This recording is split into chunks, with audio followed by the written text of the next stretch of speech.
Welcome back to the fishing point. അപ്പൊ നമ്മളിന്ന് ചൂണ്ടിടാൻ പോവാണ്. അപ്പൊ നമുക്ക് ചൂണ്ടിടാനും. അപ്പൊ നമ്മളിന്ന് ഉപയോഗിക്കാൻ പോകുന്നത് പെന്നയുടെ റോഡാണ്. നമ്മള് റീല് ഇന്ന് ഉപയോഗിക്കുന്നില്ല, നമ്മൾക്ക് ചെറുതെന്തെങ്കിലും അടിക്കാൻ വേണ്ടിയാണ്. അപ്പൊ നമുക്കൊന്ന് കാസ്റ്റ് ചെയ്ത് നോക്കാം.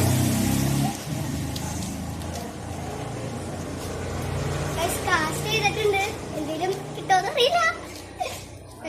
വലിയൊന്നുമില്ല, നമുക്ക് നോക്കാം. സിറോപ്പ് അടിച്ചാൽ നമ്മൾ വീട്ടിൽ കൊണ്ടുവന്നാണ്. ഗൈസ് എന്തോ അടിച്ചിട്ടുണ്ട്, അതാണ് ബെൽറ്റ് ഗൈസ് അടിച്ചിട്ടുണ്ട്. എന്തോ മിക്കാറ് ചൂണ്ട പൊട്ടും, നല്ല ടൈറ്റാണ് ഗൈസ്. വലിയ സാധനമാണ് ഗൈസ്, നല്ല വലുതാണ്, നല്ല വലിയുണ്ട്. മിക്കാറും ചൂണ്ട പൊട്ടാനുള്ള സാധ്യത വളരെ കൂടുതലാണ് ഗൈസ്. അതേ വരുന്നുണ്ട് മീൻ, പക്ഷെ നമുക്ക് റീലില്ലാത്തതുകൊണ്ട് നമുക്കൊന്നും ചെയ്യാൻ പറ്റുന്നില്ല.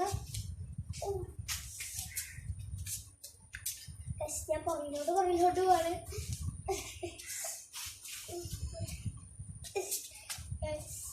എന്താണ് വലിയ മീനാണ് ഗൈസ്, പതിയെ കേറി വരുന്നുണ്ട്. നമുക്ക് ജലദേവനെ കിട്ടും. ജലദേവൻ അപ്പൊ നമുക്ക് ഇന്നത്തെ വീഡിയോ കാണാം.